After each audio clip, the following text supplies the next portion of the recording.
Assalamualaikum, salam hormat. Saya Dina Shah Salim kembali menemani anda dalam ruang bicara. Tentunya hari ini saya nak bercakap soal bagaimana melihat tentang Malaysia dan juga China tentang hubungan diplomatiknya yang telah pun memasuki usia 50 tahun. Ia bertitik tolak daripada usaha yang dilakukan oleh Perdana Menteri Malaysia yang kedua, Tun Abdul Razak, yang berani melakukan satu tindakan bijak yang akhirnya mengukuhkan hubungan antara Beijing dan juga Kuala Lumpur. 50 tahun usia itu akan dikecapi pada 31 Mei 1974. Itu adalah permulaannya, dan disambung pula bagaimana hubungan itu dinaik taraf antara kedua-dua negara ini melalui hubungan komprehensif strategik partnership yang dilakukan oleh anak kepada Tun Abdul Razak, iaitu Datuk Seri Najib Tun Abdul Razak, dan pastinya usia 50 tahun hubungan diplomatik itu dan juga memasuki usia 11 tahun usia CSP itu, pastinya kita menilai bagaimanakah antara kedua-dua negara ini memainkan peranan antara satu sama lain, memberikan pulangan yang memberi manfaat kepada rakyat bagi kedua-dua negara, dan berdepan dengan arus gelombang geopolitik yang tidak menentu, termasuk soal keseimbangan ekonomi semasa, bagaimana kedua-dua negara ini memainkan peranan mereka bagi menyantuni antara satu sama lain. Bercakap tentang perkara ini, tidak boleh tidak saya nak bersama dengan dua individu yang saya kira mempunyai pandangan luas berkaitan tentang isu hubungan antara kedua-dua negara ini. Tentunya bersama dengan saya di studio ini iaitu Tuan Azmi Hassan yang merupakan seorang geostrategis. Selamat datang kembali lagi bersama dengan saya. Ya, terima kasih Dini. Buah fikiran beliau akan saya kupas dan saya akan lihat lebih mendalam lagi tentang perkara ini, dan secara dalam talian kita bersama dengan Dr. Oh Ee Soon, merupakan penganalisis politik juga filog kanan Institut Hal Ehwal Antarabangsa Singapura. Selamat datang Doktor. Okey, baik. Nanti saya akan bersama dengan doktor untuk kita bercakap tentang perkara ini. Juga saya berikan ruang ini. Barangkali anda punya sebarang persoalan, boleh ajukan terus bersama dengan kami di nombor talian yang tertera. Di awal ini saya suka untuk menilai dahulu bagaimana hubungan kita memasuki usia 50 tahun. Usia yang cukup matang, Tuan Azmi. Tidak boleh tidak kita harus menilai bagaimana pendirian Malaysia memilih China sebagai rakan kita, sahabat kita, dan usia itu sudah masuk 50 tahun. Satu usia yang bukan sekadar matang, terlalu matang sepatutnya. Melihat juga kepada dasar yang ditadbir oleh Yang Amat Berhormat Perdana Menteri Datuk Seri Anwar Ibrahim, bagaimana Malaysia meletakkan posisi kita dalam persahabatan kita dengan China, dan juga dasar-dasar sedia ada khususnya bagi selepas pentadbiran itu bertukar di bawah Datuk Seri Anwar Ibrahim. Ya, paling menakjubkan Dini adalah pada tahun 1974. Pada ketika itu Malaysia adalah negara ASEAN pertama yang menjalin hubungan diplomatik. Dan pada ketika itu kita ada masalah dengan Parti Komunis Melaya. Betul. Yang pada ketika itu juga dikatakan dibantu oleh Parti Komunis China, PKC. Jadi itu dia katakan strateginya, very strategic. Kenapa kita menjalinkan hubungan? Itu Perdana Menteri pada ketika itu Tun Abdul Razak. Dan pada ketika hari ini Datuk Seri Anwar baru-baru ni 2 minggu lepas di Melbourne umpamanya menyatakan kepada dunia, jangan kekang kebangkitan China. Dan tapi mungkin saya lihat di media Malaysia tak banyak yang menangkap ungkapan tersebut. Tapi di luar negara ada memandang sinis terhadap Malaysia. Kononnya Malaysia itu dikatakan sudah mirip, sudah berat sebelah kepada China. Kerana di rantau ini, di Indo-Pasifik, ada dua kawasan besar, iaitu Amerika Syarikat dan juga China. Jadi ini dikatakan dinamiknya, dikatakan dasar luar kita daripada 1974, dan seperti Dini kata 50 tahun telah berjalan sehingga ke hari ini memang menarik dan bukan mudah. Bukan mudah untuk dikatakan mengatur hubungan diplomatik ini. Kerana negara China adalah kuasa besar yang sedang bangkit. Dan ada dikatakan masalah di Laut Cina Selatan. Tapi berbanding Vietnam, Filipina, kita jarang sekali berkonfrontasi secara fizikal. Bukan jarang sekali, mungkin tak pernah berbanding Filipina dan Vietnam. Itu dia katakan uniknya hubungan kita dengan Beijing. Dengan tindakan yang kita ambil baru-baru ini juga melihat kepada soal tadi, seolah-olah kita, walaupun kita dasar kita dasar berkecuali, tapi sejak kebelakangan ini suara kita kedengaran lebih memposisikan diri kita kepada China. Itu nanti saya akan kupas dan saya nak menilai lebih mendalam lagi tentang perkara ini. Pun begitu, saya nak menilai juga bagaimana prestasi Menteri Luar yang telah pun bertukar di bawah pentadbiran terkini. Pastinya kita menilai bagaimana tindakan yang diambil oleh kepimpinan seorang Menteri Luar ini. Kebijaksanaan itu sangat penting untuk mengekalkan hubungan itu. Di awal ini juga, pandangan awal daripada Tuan Azmi, posisi Menteri Luar memainkan peranan untuk hubungan dua hal ini? Ya, memang penting dia kata posisi ataupun aura Menteri Luar itu Tok Mat Hassan, Datuk Muhammad Hassan. Jadi dalam hal ini kalau kita lihat sebelum ini ada Menteri Luar Datuk Isyamuddin sebelum ini mengatakan bahawa Beijing ataupun China itu sendiri adalah Big Brother. Dalam erti kata fahaman Timur.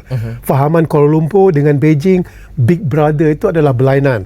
Tapi sekali lagi, masyarakat Barat melihat Beijing itu membuli Malaysia sebagai Big Brother. Itu dikatakan silap fahamnya masyarakat luar terhadap hubungan Kuala Lumpur dan Beijing. Dan betul Dini, pegangan ataupun bagaimana perwatakan Menteri Luar di bawah itu dikatakan amat penting sekali kerana Menteri Luar itu adalah dasar luar Malaysia. Betul. Dan hubungan kita dengan Beijing adalah amat sensitif. Bercakap dengan daripada timur ke timur itu kena menjaga. Air muka adalah penting. Mungkin orang barat dia tak kisah sangat, tapi kita timur mengambil berat dalam hal itu. Jadi sebab tu Dini mengeluarkan aura Tok Mat Hassan ataupun Menteri Luar sebelum ni Zamri Kadir, Datuk Seri Zamri Kadir dikatakan amat penting untuk menjaga sensitiviti hubungan Kuala Lumpur dan Beijing. Okey, baik. Dua individu ini sangat penting bagi memastikan supaya hubungan antara Malaysia dan juga China itu bergerak seiringan. Dan tentunya kita lihat juga bagaimana kuasa yang ada pada China selaku kuasa veto dan juga hubungan dengan negara kita yang saya kira kalau dibandingkan tentang kuasa itu, tekanan itu lebih tinggi kerana China merupakan sebuah kuasa veto. Dan ini kita nak bercakap tentang bagaimana peranan yang diambil oleh Malaysia dan juga China ini khususnya di rantau Asia Tenggara. Saya nak berbalik kepada Dr. Oh. Dr. Oh, dalam konteks ini bagaimana Dr. Oh menilai tindakan ataupun usaha Malaysia dalam memastikan hubungan dengan China ini tidak tergugat khususnya dalam konteks geopolitiknya, khususnya dalam rantau Asia Tenggara ini?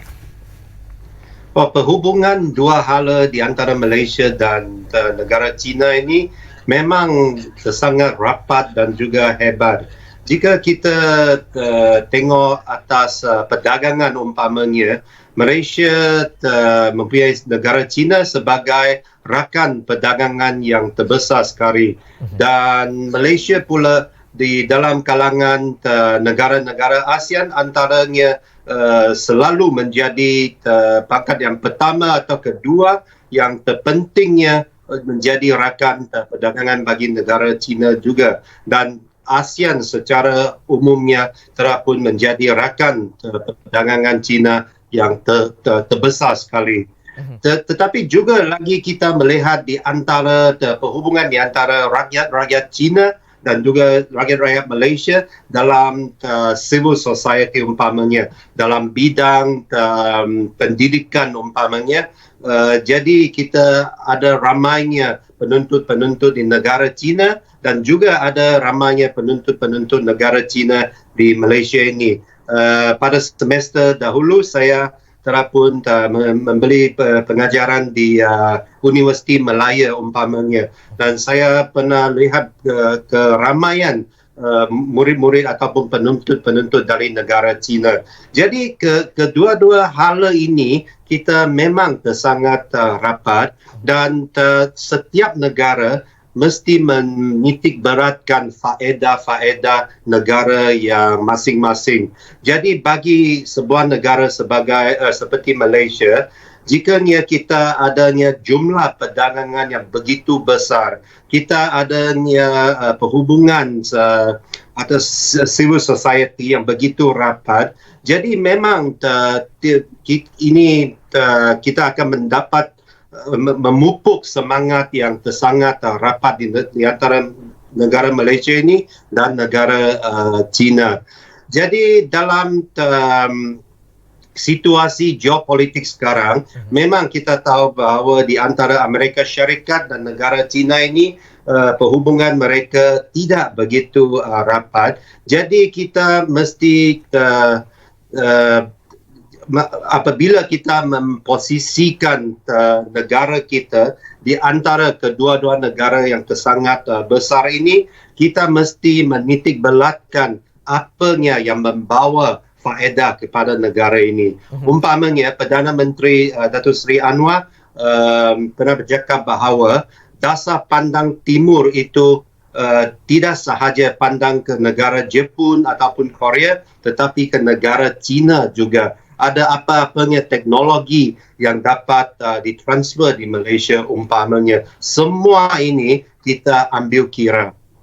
Baik, bercakap soal dasar pandang ke timur itu yang kini kita melihat China merupakan sebahagian daripada dasar pandang ke timur kita. Bagaimana ia membuka ruang baharu dalam lembaran perdagangan negara kita, khususnya dalam konteks dasar-dasar dan juga pelaburan polisi kita. Bagaimana pandangan daripada Doktor?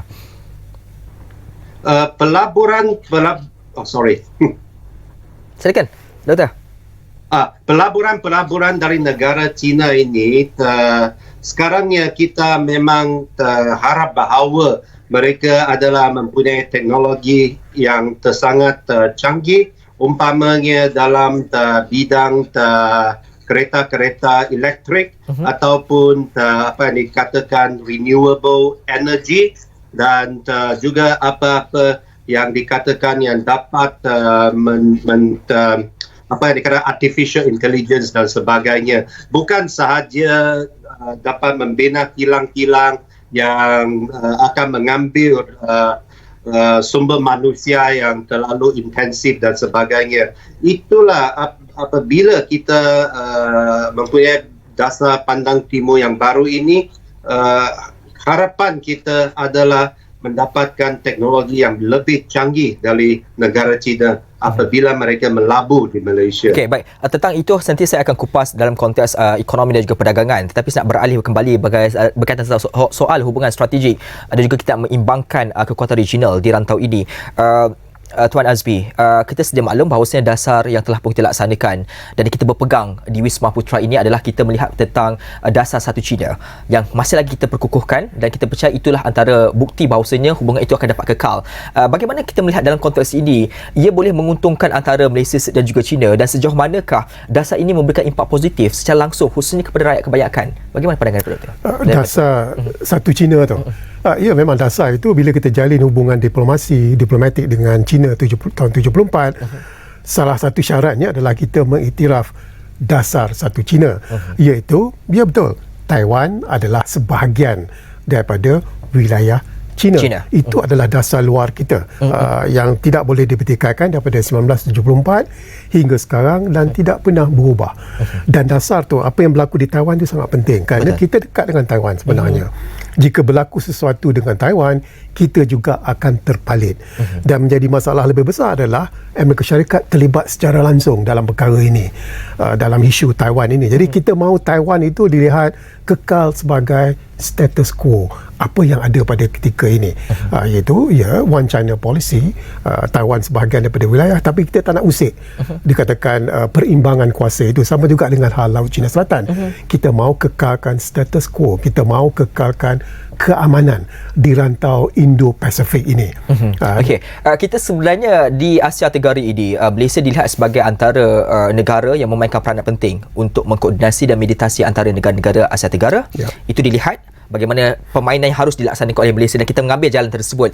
Dan tentunya juga kita nak melihat bagaimana Malaysia ini memainkan peranan dalam konteks untuk mengimbangkan kuasa regional itu dengan China dan juga Amerika Syarikat, termasuk dengan beberapa perebutan kawasan-kawasan tertentu di Asia Tenggara ini. Bagaimana tuan melihat sendiri Malaysia tampil ke hadapan mencari situasi yang tidak terlalu menekan, tidak terlalu bersifat defensif, tetapi cuba mencari memposisikan diri kita bahawasanya kita cuba mencari pendamaian dalam konteks hubungan antara negara-negara di rantau ini. Atau dengan perkataan lain, Dini, mungkin Dini tak nak sebut, kita bermain dua kolam antara Amerika Syarikat dan China. Saya ingat contoh 10 tahun lepas, itu pada 8 Mac 2014, ketika pesawat MH370 hilang. 2 minggu pertama pencariannya adalah di Laut Cina Selatan, yang paling sensitif, dan pada ketika itu juga semua negara mahu membantu Malaysia mencari pesawat tersebut, termasuk dua kuasa besar yang bertelingkah di Laut Cina Selatan, Amerika Syarikat dan juga China. Dan Amerika Syarikat dengan pesawat pengintipnya Poseidon 3, China dengan pesawat pengintipnya yang paling termaju Yulisun, bersama-sama di Laut Cina Selatan. Kenapa? Hendak membantu Malaysia. Saya gunakan contoh itu berkali-kali untuk menunjukkan, ya, Malaysia bermain dua kolam, tetapi tidak dikatakan berat sebelah iaitu seperti kata Dr. Ihsan tadi, bahawa apa jua keputusan dasar luar kita dengan China adalah untuk memberi kepentingan, manfaat kepada kita. Jadi memang betul Dini, bahawa kita boleh menjadi perantara antara ketegangan Amerika Syarikat dan China. Dan mungkin Dini tak tahu, pada tahun 2020, antara bulan Februari dengan Mac, pada ketika itu kita sibuk dengan Sheraton Move. Betul. Orang Wisma Putra tak tidur malam. Kenapa? Kalau silap-silap langkah, kita akan berperang dengan China. Kerana kita ada masalah dengan China pada ketika itu, dan Presiden Trump pada ketika itu masuk campur, hantar 2 kapal perang. Cerita lanjutlah. Tapi itu menunjukkan bahawa bagaimana kita perlu mengawal 2 kuasa besar itu.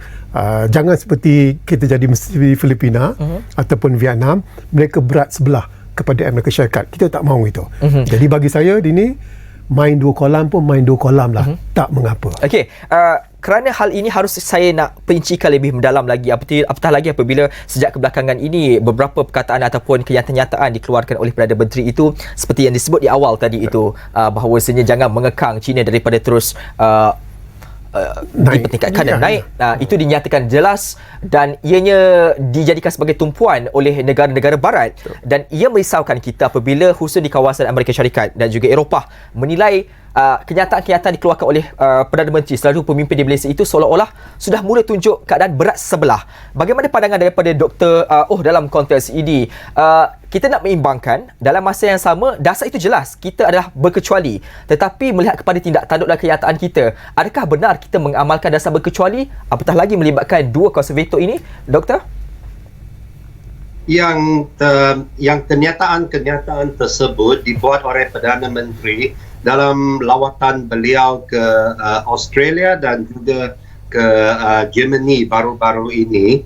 Dan jangan kita lupa bahawa apabila kita mahu lebih berdekatan dengan negara-negara barat, semua lawatan-lawatan diplomatik ini kita terus buat dan kita berbincang dan untuk menarik pelaburan yang berteknologi tinggi daripada Australia, daripada khususnya Germany dan sebagainya. Jadi kita mungkin perlu lebih menjelaskan kepada mereka bahawanya kita kesemuanya kita welcome, iaitu ke semua pelaburan yang berteknologi tinggi, yang bertambah nilai dengan tinggi dan sebagainya, kita sangat welcome.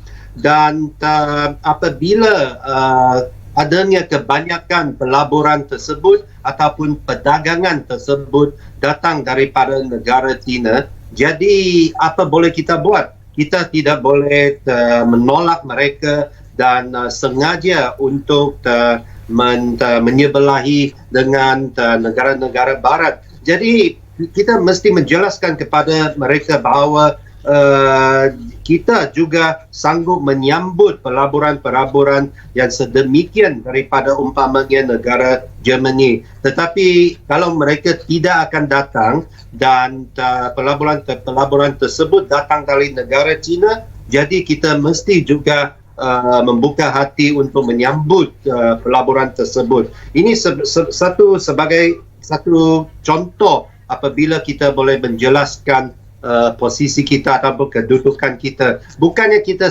sengaja mahu menyebelahi dengan negara China, tetapi faedah ataupun manfaat untuk negara kita pada saat ini kenampakannya dia adalah selaras dengan lebih pelaburan yang bertaraf tinggi daripada negara China. Okey, baik. Datuk Seri Anwar Ibrahim bukan pemimpin baru. Ia amat dikenali oleh dunia. Melihatkan kepada sejarah Datuk Seri Anwar Ibrahim dan juga kepribadian beliau, ianya terhasil apabila lawatan pada tahun lepas. Begitu akrab di antara Malaysia dengan China, lawatan Malaysia ke China. Ketika itu malahan disambut oleh presidennya sendiri. Dan ini menarik minat saya untuk melihat lebih dalam lagi dalam konteks ini kepribadian dan juga kebijaksanaan yang amat berat Perdana Menteri kita untuk memastikan supaya hubungan itu bukan sekadar akrab tetapi terlalu akrab. Dan memberikan manfaat langsung kepada negara kita. Bagaimana Tuan melihat prestasi Datuk Seri Anwar Ibrahim untuk tempoh ini untuk memastikan supaya pengekalan dan kepercayaan diberikan oleh China kepada negara kita berada pada tahap yang maksimum? Saya memberi ungkapan menakjubkan. Kenapa saya berkata demikian? Ini adalah pada 2018 hubungan kita dengan China amat merundum sekali. Dan mungkin ada hikmahnya Datuk Seri Anwar Ibrahim bukan sebahagian daripada kerajaan yang buat keputusan yang dikatakan melukai hati Beijing pada ketika itu. Jadi saya pun terganggu di sini bila dengar Konti bercakap-cakap. Saya agak terganggu. Tapi hakikatnya adalah Datuk Seri Anwar Ibrahim itu, beliau dikatakan begitu, bila berhujah itu mempunyai fakta-fakta yang tertentu. Dan betul ini bahawa kewibawaan Datuk Seri Anwar Ibrahim itu dari segi hubungan antarabangsa itu yang paling saya tak risaukan. Kerana bukan saja hubungan dengan Presiden Xi Jinping ataupun baru-baru ini seperti Dr. Ihsan kata lawatan ke Jerman dengan Olaf Scholz, dikatakan apabila menghujahkan sesuatu, Datuk Seri Anwar bersandarkan perundangan antarabangsa. Jadi itu sebab itu dikatakan menakjubkan bukan pasal 2018, tapi apa yang kita lihat pada ketika hari ini. Okey. Baik, saya nak beralih kepada isu keselamatan dan geopolitik dalam konteks antara Kuala Lumpur dan Beijing. Seperti sedia maklum, antara yang menjadi isu yang hangat di peringkat antarabangsa tentunya perebutan Laut Cina Selatan yang masih lagi tidak ada penamat kerana semua pihak-pihak percaya dengan pandangan masing-masing dan tidak mahu berganjak. Dan tentunya di Laut Cina Selatan ini ketegangan berlaku apabila melihat sudah diletakkan beberapa pihak dan juga pihak ketenteraan diletakkan di kawasan sana, khusus daripada China, yang dianggap sebagai satu tindakan mencabuli kawasan teritori pihak masing-masing, sedangkan masing-masing mempunyai pahaman berbeza. Dalam konteks ini, pandangan daripada tuan sendiri, bagaimana Malaysia menangani situasi ini supaya dilihat sebagai kita tidak terlalu drastik dalam menunjukkan bantahan kita, tetapi dalam masa yang sama kita mencari keamanan yang boleh untuk buat masa ini tidak terlalu sangat tegang di khusus di Laut Cina Selatan ini. Ya, berbanding dengan saya kata tadi Filipina dengan Vietnam, pendekatan mereka adalah berlainan dengan pendekatan kita. Kita lebih kepada diplomasi. Tapi Datuk Seri Anwar mengatakan dalam isu Laut Cina Selatan dan dalam perbincangan dengan Presiden Xi Jinping, Datuk Seri Anwar mengatakan bahawa ikut perundangan antarabangsa ataupun lebih spesifik lagi UNCLOS, iaitu perundangan maritime bangsa-bangsa bersatu. Sekarang ini kita sedang berbincang China dengan 10 negara ASEAN tentang untuk finalize ataupun mengakhiri tentang perbincangan Code of Conduct Laut Cina Selatan. Memang sukar untuk ditekan berbincang itu, tapi itulah pegangan Malaysia. Walaupun nampaknya dikatakan berbelah bagi kepada Beijing, tetapi kita mahu Beijing menghormati perundangan antarabangsa. Jadi itu pegangan kita. Itu UNCLOS yang paling penting dalam hal Laut Cina Selatan. Dalam peristiwa ini, memandangkan sekarang ini peringkat perundingan itu sedang dimuktamadkan antara pihak-pihak, saya nak bertanya kepada Dr. Oh, melihatkan kepada hubungan yang begitu akrab antara Malaysia dan juga China, dan juga kita harus melihat bahawa dalam isu di Laut Cina Selatan bukan kita sahaja yang terlibat, tetapi negara-negara seperti disebut tadi Vietnam dan juga Filipina terlibat sekali. Bagaimana kita memposisikan diri kita dalam usaha kita menjaga hubungan kita dengan China? Kita juga tidak boleh dipandang sebagai pihak yang terlalu rapat dengan China yang akhirnya akan menyebabkan negara-negara di Asia Tenggara memandang kita seolah-olah tidak bersama dengan ASEAN. Dalam konteks ini bagaimana? Bila kita mengendalikan apa yang dikatakan mungkin bukannya pertempuran tetapi penemuan kapal-kapal Malaysia umpamanya dengan kapal-kapal China, biasanya kapal-kapal China tersebut mereka adalah sangat besar, yang kita memang ada satu apa yang dikatakan modus operandi. Jika penemuan itu tidak begitu serius, kita akan hantar bantahan secara bertulis ke China, biasanya secara sulit. Kalau dia lebih serius sedikit, kita mungkin akan mendedahkan bantahan bertulis tersebut. Jika dia jadi lebih serius, ada pelanggaran dan sebagainya, mungkin kita akan menemui duta China di Malaysia ataupun duta kita di China akan hantar bantahan tersebut. Jadi semuanya kita seperti ada satu modus operandi yang kita harap dapat dielakkan. Memang adalah seperti pertempuran di antara negara China dengan Vietnam dan Filipina dan sebagainya, kerana kita mempunyai jumlah perdagangan yang besar dan kita menyambut pelaburan yang besar dari negara China, lebih besar daripada pelaburan ataupun perdagangan di antara negara China dengan kedua-dua negara tersebut. Jadi apabila kita melihat perhubungan di antara China dengan Malaysia ini, kita tidak menumpukan sahaja ke lautan China Selatan, tetapi kita melihat satu gambaran yang lebih luas, yang lebih besar, yang lebih komprehensif. Iaitu mestinya kita dapat terus memegang kepada pelaburan dan perdagangan dengan negara China, dan kita memang akan bertungkus lumus untuk membelai kewibawaan negara kita, tetapi kita adanya satu modus operandi. Okey, baik, hubungan Gini, dengan boleh saya sambung sikit Silakan. apa Dr. Isan cakap. Dr. Isan dengar saya cakap? boleh dengar. Dr. Isan, rugi Dr. Isan tak datang studio kerana di sini banyak juadah berbuka puasa. Tapi cakap Dr. Isan tadi tentang modus operandi tahap-tahap tu, saya nak bagi contoh. Pada 1 Jun 2020, itu hari ulang tahun TUDM, saya tak ingat yang keberapa, tapi tahun 2020, 16 pesawat China menghampiri ruang udara Malaysia. Jadi Dr. Isan sebut tadi tentang bantahan diplomatik. Mungkin ramai yang tak setuju tu. Nampak kita lembut sangat, lembik sangat. Tapi dalam kes 16 pesawat Cina itu, kita hebahkan di Facebook. Semua rakyat tahu. Wah, pesawat TUDM intercept, cegat ataupun cegat intercept 16 pesawat Cina tu. Saya rasa itu lagi hebat. Hebat dari segi strateginya untuk menunjukkan kedaulatan negara kita tidak boleh dipermainkan. Jadi dalam hal itu bukan modus operandi kita, bukan strategi, bukan dasar luar kita, tapi keputusan itu telah dibuat oleh seseorang untuk menghebahkannya secara umum.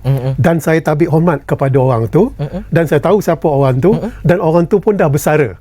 Jadi itu dikatakan dalam hubungan kita dengan China itu dikatakan amat sensitif, tapi kalau betul cara dia, kita tak akan dituduh sebagai terlampau berat sebelah kepada China dalam hal situasi itu bukan kali pertama, sudah beberapa kali perkara itu berlaku. Malahan baru-baru ini juga berkata tentang bagaimana di Laut China Selatan juga pencerobohan itu berlaku. Setiap kali perkara ini berlaku, dilihat Malaysia seolah-olah mengambil pendirian tidak.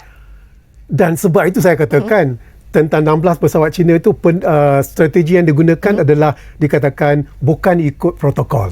Sebab itu saya katakan saya mengucapkan terima kasih kepada individu yang bertanggungjawab melanggar sedikit protokol Wisma Putra. Bagi menunjukkan bahawasanya kita tetap menjaga kedaulatan kita walaupun kita berhubungan rapat antara kedua-dua negara. Dan pastinya juga bagaimana strategi yang dilakukan oleh negara China dalam konteks keselamatan dan geopolitik itu, salah satu strategi untuk meningkatkan mereka adalah mereka memperkenalkan inisiatif untuk menjalinkan hubungan dagangan secara lebih luas dan menyeluruh, dan pastinya Belt and Road itu merupakan salah satu strategi. Lebih kurang 1 trilion dolar Amerika Syarikat telah pun dibelanjakan. Malaysia salah satu negara yang dimuatkan di dalam strategi tersebut, dan tentunya kita menilai secara lebih mendalam tentang inisiatif ini. Tetapi sebelum saya bercakap dalam konteks ekonomi, saya nak bercakap dalam konteks bagaimana soal keselamatan dan kedaulatan. Ada pihak mengatakan bahawa atau menganggap bahawa strategi ini merupakan strategi untuk membeli kedaulatan bagi setengah pihak, setengah negara. Sebagai contoh di Malaysia juga dikatakan begitu juga. Tetapi asasnya kita perlu faham bahawasanya tentang ekonomi. Untuk menteladani dan juga memahami secara lebih menyeluruh perkara ini, Tuan Azmi, strategi inisiatif BRI yang dilaksanakan oleh China ini, apakah sebenarnya harus untuk difahami dalam konteks keselamatan dan juga kedaulatan negara? Adakah benar ini merupakan sebahagian daripada usaha untuk mengambil sedikit kedaulatan suatu negara kerana pelaburan itu diberikan lebih cukup kepada mereka? Itu yang kita alami pada 2018. Dan itu juga dijadikan sebagai isu politik. Dan pada 2018, 2019, 2020, China adalah dikatakan stigma negatif, kerana ianya digunakan untuk memberi persepsi bahawa China membeli kedaulatan dengan projek BRI itu. Ini termasuklah ECRL. Dan ECRL tu saya memang rasa kecewa. Sepatutnya dalam masa setahun saya dah merasai ECRL. Sebab tu saya nak balik kampung pun memang susah. Tetapi itu harus untuk kita lihat selepas ini. Saya simpan dulu jawapan tersebut kerana saya nak berikan ruang untuk kita bertirahat seketika. Sekembalinya nanti kita bercakap soal perkara ini dan bagaimana kesan impak langsung kepada ekonomi dan juga perdagangan Malaysia. Semua selepas ini.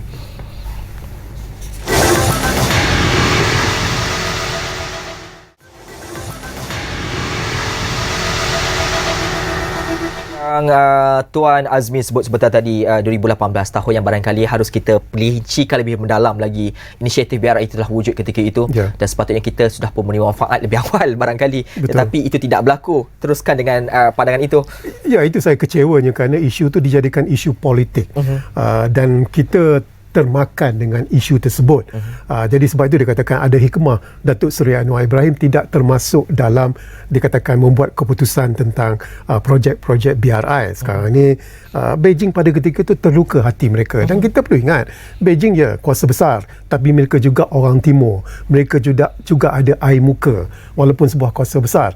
Jadi dalam perkara ini saya amat kecewa lah bila isu itu dipolitikkan. 2 minggu lepas ada dikatakan macam Perhimpunan Agung UMNO lah di Parti Komunis Cina di Beijing, dan saya bercakap tentang perkara itu di CGTN, saluran CGTN Beijing. Dan kalau ikutkan bila seseorang Malaysia tu bercakap tentang Parti Komunis Cina, dia ada 2-3 panel lain, kadang-kadang saya bercakap tu memuji tu lebih daripada orang Cina sendiri. Tapi itu hakikatnya sekarang bila kita bercakap pasal Cina, ianya bukan menjadi stigma negatif lagi seperti 2018, 19 dan 2020, kerana itu adalah isu politik yang digembar-gemburkan untuk manfaat politik. Jadi ini yang dikatakan bahawa ruginya kita lah, termasuk saya katakan ECRL. Saya tak sanggup balik kampung 7-8 jam membawa kereta, saya menunggu ECRL dan dilambatkan 2 tahun lagi. Jadi itu dikatakan bahawa ada manfaatnya.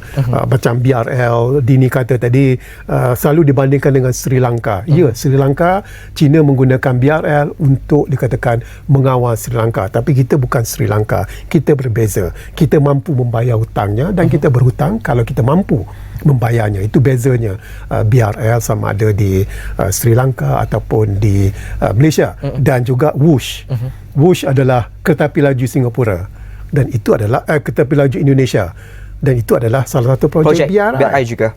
Dan ini yang merupakan salah perkara yang harus kita lihat secara lebih mendalam lagi, bagaimana impak itu diterima secara langsung dalam konteks ekonomi dan perdagangan. Dan dalam konteks ini saya nak beralih kepada Dr. Soal ekonomi dan perdagangan antara kedua-dua negara ini. Kalau saya lihat statistiknya menunjukkan nilai perdagangan antara kedua-dua negara ini cukup tinggi dari tahun ke tahun. Cuma 2023 sedikit saja menurun, lebih kurang dalam 8.7%. Sudah tentu disebabkan daripada faktor kelembapan ekonomi global. Walau bagaimanapun FDI diluluskan 2023 juga menunjukkan Malaysia berada tahap 5 terbaik bagi negara kita. Dan tentunya bercakap soal ini, kita nak bercakap soal bagaimana dominasi China ni dalam perdagangan Malaysia ini mempengaruhi peluang dan juga cabaran bagi pengusaha kecil dan sederhana di Malaysia ini. Dr. Mungkin saya akan memberi satu contoh. Saya akan membuat satu lawatan bekerja ke negara China dalam 2-3 hari yang akan datang. Jadi saya akan melawat beberapa bandar yang besar, umpamanya di Guangzhou dan sebagainya. Dan saya ada 2 hasrat dalam lawatan kerja ini, iaitu yang pertamanya perkembangan ekonomi di dalam negara China sekarang pun tidak begitu hebat seperti dahulu, kerana mereka ada pertempuran perdagangan dengan Amerika Syarikat. Betul. Dan sebagainya. Jadi adanya warga-warga China, mereka yang mengatakan bahawa mereka tidak sepatutnya melabur di negara-negara luar. Mereka sepatutnya menumpukan perhatian untuk memperkembangkan ekonomi negara China. Jadi dalam lawatan ini, kalau dapat, saya akan menerangkan bahawa itu bukan sahaja faedah negara-negara luar, tetapi dalam faedah negara China sendiri untuk meneruskan, untuk berinteraksi secara ekonomi dengan negara-negara luar dan negara-negara jiran. Umpamanya Malaysia adalah destinasi pelaburan dan perdagangan yang memang tersangat senonoh, yang tersangat bagus. Itu hasrat pertama untuk persuasion, jadi mempersuade mereka untuk meneruskan perdagangan dan pelaburan. Yang keduanya, tadi Tuan Azmi ada mengatakan bahawa tersangat rumit untuk balik kampung, kan? Kampung Tuan Azmi mungkin di pantai timur di Semenanjung Malaysia. Saya berasal dari Sabah, dari Malaysia Timur ini. Jadi perkembangan infrastruktur dan sebagainya sangat mundur. Bekalan-bekalan air ataupun elektrik dan sebagainya tidak stabil. Jadi saya juga akan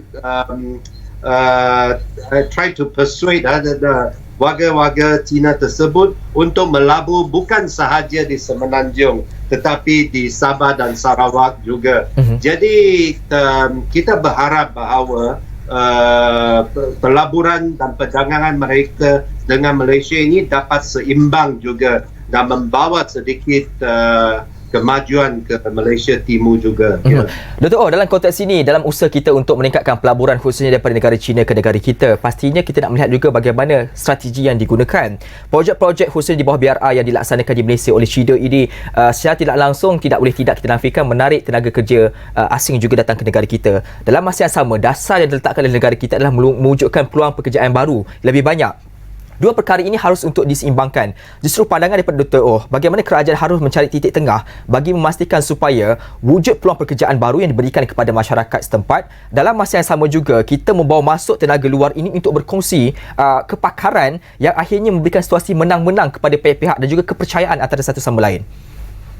Yang pertamanya, jika mesti membawa tenaga kerja dari luar negeri, mereka sepatutnya yang berpengajian tinggi dan sebagainya. Sebab tu bolehlah adanya teknologi transfer dan sebagainya. Itu sangat okey. Jika sumber-sumber kerja dari negara luar itu adalah dalam bidang-bidang yang sangat intensif dalam sumber-sumber manusia, jadi itu tidak sepatutnya digalakkan. Lagi kita seharusnya juga mendapat platform di negara China itu. Mereka terdapat kebanyakan apa yang dikatakan online trading platform dan sebagainya. Jadi jika kita dapat mengambil bahagian dalam trading platform tersebut, jadi kita akan dapat untuk pedagang-pedagang kita yang sederhana dan kecil untuk menjual barangan mereka ke negara China juga. TikTok adalah satu contoh, tapi bukan sahaja TikTok. Mereka ada banyaknya trading platform yang dapat ada KOL yang dapat menjual barangan mereka dengan sangat hebat. Baik, soal pelaburan ini saya nak beralih kepada Tuan Azmi Hassan. Kita memahami bahawa pelaburan dibawa masuk oleh negara China ini merupakan salah satu indikator penting untuk perdagangan kita. Pun begitu, berdepan dengan situasi ini, kita mempunyai satu sejarah cukup panjang, bukan 50 tahun dengan China, lebih daripada itu. Sejarah Malaysia dan juga China ini, khususnya rakyat negara China ini, terhasil daripada pelbagai tragedi dan peristiwa. Ia membawa satu naratif stigma yang tidak boleh saya nafikan dan kita nafikan masih lagi dalam masyarakat kita. Berdepan dengan situasi ini dan juga kepentingan untuk kita menjalin hubungan perdagangan antara pihak-pihak, bagaimana, saya tak nak cakap soal pemerintah, tapi pemain politik harus mengambil tanggungjawab untuk memastikan supaya ianya tidak dijadikan sebagai modal politik, tetapi harus dilihat dalam konteks untuk memajukan negara kita, kerana China bukan lagi 500 tahun yang dahulu, 300 tahun dahulu. China sudah bergajak ke arah satu dimensi baru untuk kita mewujudkan satu rantau yang sama-sama berdiri bersama-sama. Bagaimana konteks ini? Ya, betul tu Dini. Lagi saya sebut 2018 itu adalah dikatakan sengaja ditimbulkan isu stigma China itu sebagai konteks negatif untuk mendapat manfaat politik. Sepatutnya kita belajar daripada kesilapan 3 tahun 2 tahun tersebut. Dan saya pasti kita pun telah belajar daripada kesilapan tersebut. Jadi dalam hal ini umpamanya 2 tahun lepas Malaysia dalam ASEAN bersama-sama dengan 5 negara termasuk China, Korea Selatan, Jepun, Australia, New Zealand telah bersama-sama menubuhkan FTA perdagangan yang paling besar, iaitu RCEP yang paling besar. Betul. Dan China adalah satu kuasa besar di situ. Ini adalah situasi menang-menang dan sekarang ini sedang diadakan rundingan versi 3.0, iaitu ASEAN China Free Trade Area, kawasan perdagangan bebas. Dan China mengatakan 3.0. Kenapa 3.0 ni? Ini adalah untuk memberi tumpuan kepada ekonomi digital, AI seperti kata Dr. Ihsan tadi. Itu hal-hal berteknologi tinggi yang boleh diberikan, disumbangkan oleh China. Sebenarnya China dah maju ke hadapan dalam setengah teknologi tinggi sama-sama dengan Amerika Syarikat dan negara barat lain. Kecuali daripada China itu lebih murah. Kecuali negara barat kata Isan kata TikTok, jangan percaya kat TikTok. Dikatakan digunakan oleh Beijing untuk mendapatkan data-data. Kita jangan percaya sangat dayah-dayah tersebut. Jadi itu dia katakan bahawa teknologi tinggi itu sebenarnya boleh kita meraih, dan China dikatakan percaya kepada kita, seperti kata Presiden Xi Jinping, shared future, iaitu masa hadapan yang bersama. Iaitu bukan China hanya untuk mendapatkan manfaat kepada mereka, tetapi situasi menang-menang. Dan ini yang dikatakan sesuatu, kata Dini tadi, janganlah orang politik kata kita gunakan ini isu sebagai isu politik. Tapi Dini jangan risau. Dah tak termakan. Saya rasa China itu dikatakan stigma negatif untuk dikatakan mengawal kedaulatan kita. Saya rasa kita dah belajar daripada kesilapan yang lepas. Baik, dengan strategi rangka yang cukup besar dalam konteks ekonomi itu, China telah pun membawa satu dominasi yang cukup tinggi untuk bersaing khususnya dengan negara-negara Eropah di negara barat dan juga di Eropah. Dan pastinya juga kita menilai bagaimana situasi semasa ekonomi di China ini. Sudah ada bibit-bibit ataupun naratif yang dijual oleh barat bahawasanya China tidak mampu untuk meneruskan agenda ekonomi itu, apatah lagi biarlah dianggap sebagai salah satu konteks pelaburan untuk memerangkap negara-negara di Asia secara khususnya dalam kekancah keberhutangan. Dan pastinya juga tidak mahu perkara ini berlaku berdepan dengan situasi perang dingin antara naratif-naratif oleh kuasa-kuasa besar ini. Bagaimana Malaysia harus memposisikan diri kita untuk berdepan dengan situasi antara blok-blok kuasa besar ini supaya kita tidak termakan dengan mana-mana dakwah yang barangkali boleh membawa kita kesilapan dalam konteks memilih plan rangsangan dalam konteks ekonomi itu sendiri. Bagi saya, kepimpinan tertinggi kita memahami situasinya. Yang saya risau, seperti kata Dini tadi, orang tertentu dalam politik menggunakan isu ini dan kita termakan dengan dayah ini. 2 minggu lepas, seperti saya kata tadi, perhimpunan Parti Komunis China, dan perhimpunan itu amat diberi perhatian oleh negara-negara barat kerana nak tahu ke mana arah tuju China, terutama sekali dari segi ekonomi. Dan China mengatakan tahun ini mungkin KDNK mereka 5%, dan digunakan 5% itu cuba menggambarkan keadaan ekonomi China yang agak rapuh. Memang betul seperti kata Dr. Isan, itu memang dikatakan tidak seperti sebelum-sebelum ini. Tetapi dalam hal ini walaupun 5%, kita dapat sebagai kuasa besar, China kuasa besar, 5% itu adalah KDNK yang besar, yang baik. Kalau kita nak lihat sebelum ini dikatakan satu pertumbuhan yang baik. Jadi sebab itu dikatakan bahawa setiap keputusan yang diambil oleh kerajaan itu adalah untuk manfaat kita. Itu yang pentingnya. Dan sekali lagi saya nyatakan, kalau nampak sangat kita sengit kepada China, tak ada masalah. Kalau ianya memberi manfaat kepada kita. Dan sebelum tadi Dini ada sebut kuasa veto, tapi tak dipanjangkan. Saya tak tahu kenapa disebut China punya kuasa veto, tetapi tak apalah. Kalau Dini tanya saya jawab. Kalau tidak, saya simpan di situ sajalah. Baik, ya, memang saya sengaja untuk simpan itu di hujung nanti. Baik, dalam konteks ini juga Dr. Kalau saya melihat bagaimana pelaburan dilakukan oleh negara China 2023 menyaksikan lebih kurang dalam, kita telah pun mewujudkan satu memorandum lebih kurang sebanyak lebih kurang dalam 19 MOU kita tentangani dengan nilai pelaburan dianggarkan lebih kurang dalam 170 bilion ringgit. Dan pastinya pelaburan itu kita mahu dalam konteks teknologi tinggi. Dan saya nak menyentuh juga bagaimana Dr. pernah menyebut sebelum ini kepentingan untuk kita mengguna dan juga memanfaatkan teknologi tinggi yang dimiliki oleh negara China untuk dibawa masuk ke negara kita. Bagaimana dalam konteks ini Dr. melihat bahawasanya keperluan semasa dengan dasar ekonomi sedia ada di dalam negara kita ini, harus kita memanfaatkan apa yang ada di negara China, khususnya di beberapa wilayah-wilayah tertentu seperti Shenzhen yang amat dikenali sebagai satu wilayah berteknologi tinggi untuk dibawa masuk ke negara kita. Dan dalam masa yang sama juga, kepakaran itu bukan hanya terhenti dalam konteks mesin-mesin saja, tetapi dalam konteks tenaga kerjanya harus untuk diajar kepada masyarakat kita, khususnya di negara kita. Bagaimana konteks ini? Ya, memang sekarang adanya satu cadangan untuk mewujudkan sebuah zon pembangunan di antara Malaysia dan Singapura di negeri Johor. Jadi adanya yang mengatakan bahawa satu contoh yang memang sangat hebat, iaitu perkembangan Shenzhen yang akan saya melawat dalam beberapa hari tersebut.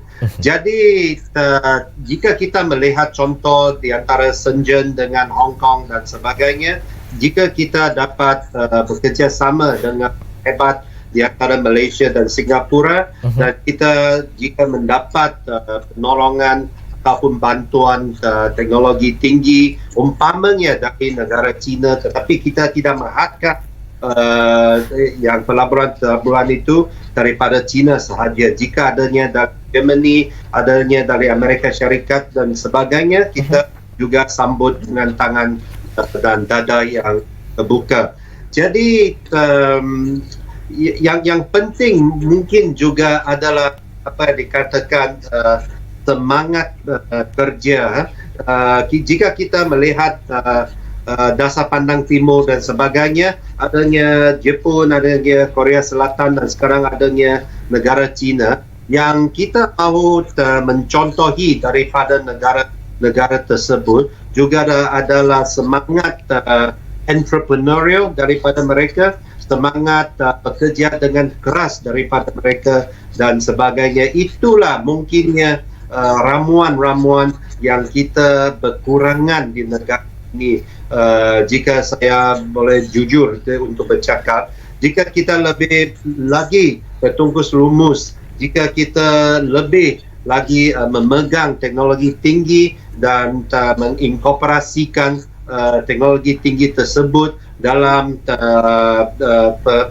servis-servis kita dan juga dalam kehidupan harian kita. Jadi perkembangan ekonomi negara ini selaras dengan polisi-polisi kerajaan untuk mentransformasikan negara ini daripada tahap ekonomi sekarang kepada tahap ekonomi yang berdasarkan teknologi tinggi. Jadi begitulah apa yang saya fikir adalah terpenting, iaitu semangat bekerja keras dan semangat berentrepreneur. Baik, selain daripada itu juga saya nak bercakap soal dasar negara kita dalam soal isu pelancongan negara. 2023, kalau saya lihat dasar yang kita cuba buka ruang cukup luas kepada pelancong Cina masuk ke negara kita. Saya percaya ia meningkatkan lagi ekopelancongan negara kita. Dan salah satu strateginya dengan kaedah untuk tidak mengenakan visa. Pengucuran visa dilakukan, disambut oleh negara China juga dan juga negara Malaysia saling berhubung dan difahamkan bahawa masa ini sudah ada perbincangan untuk barangkali mengekalkan pengucuran visa itu dilakukan. Cuma berdepan dengan perkara ini, saya nak tanya pandangan daripada Tuan Azmi. Dengan jumlah kemasukan pelancong khusus daripada China ini, sejauh mana sebenarnya Malaysia ini menerima manfaat langsung berdasarkan kepada tourist behaviour pelancong Cina ini kepada negara kita? Ya, berbanding dengan pelancong nombor 1 masuk ke Malaysia, Singapura, nombor 2 Indonesia, saya rasa China nombor 3, nombor 4. Dan China tu dianggapkan sebagai pelancong yang berbelanja besar. Tapi dini yang pengecualian visa itu China buat dulu. Betul. Kita timbal balas. Betul. Tapi mungkin sebelum tu dah berbincang dah, saya rasa. Bukan apa saya suka usul ini aja. Tapi hakikatnya adalah pelancong daripada China itu bila mereka datang lebih daripada seminggu. Kalau Singapura, Indonesia mungkin balik harian sahaja. Tidak banyak sangat manfaat limpahan ekonominya walaupun mereka datang dengan ramai. Sebab itu penting pelancong daripada China itu kita dikatakan kita sambut mereka kerana mereka akan berbelanja. Dan tahun ini saya ingat kita mahu pelancong sebanyak, saya tak pasti, dalam 23-24 juta dan sebahagian besarnya adalah daripada China. Cuma dalam konteks ini juga saya nak bertanya, bagaimana kita nak mengimbangkan antara mempromosikan ekopelancongan kita ini, khususnya pelancong daripada China, dengan isu berkaitan dengan dasar keselamatan imigran, kerana ia merupakan salah satu isu yang sering kali diperbincangkan dan harus ada satu kerjasama erat antara dasar keselamatan Malaysia dan juga dasar keselamatan dibawa dengan negara China. Hubungan itu harus bergerak serentak. Ya, betul. Ini bukan saja bergantung pada kita untuk menjaga keselamatan kita. Pelancong yang tinggal lebih masa, ianya juga bergantung kepada negara China itu sendiri memastikan rakyat mereka itu datang untuk 30 hari. Saya rasa 30 hari kot. Saya tak pasti. Betul. Memang 30 hari dan lepas 30 hari balik. Maksudnya ini adalah kerjasama dua hala. Tapi bagi saya memang ada kemudaratannya.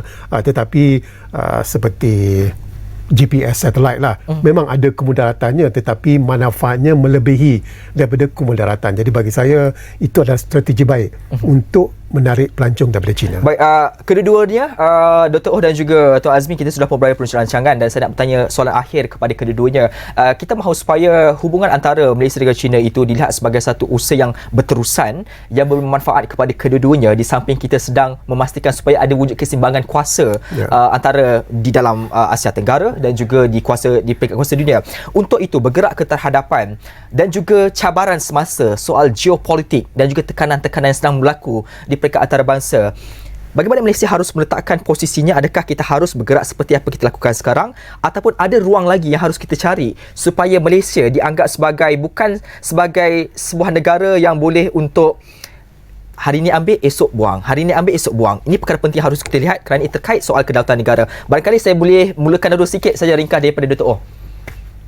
Ya, jadi pada masa sekarang kita memang menitik beratkan hubungan dua hara di antara Malaysia dengan negara China kerana mereka merupakan pelabur dan juga pedagang yang sangat besar. Tetapi kita tidak mengabaikan negara-negara yang lain, umpamanya Germany, Amerika Syarikat, Australia dan sebagainya. Perdana Menteri kita bertungkus rumus melawas semua negara tersebut untuk menarik pelaburan dan sebagainya.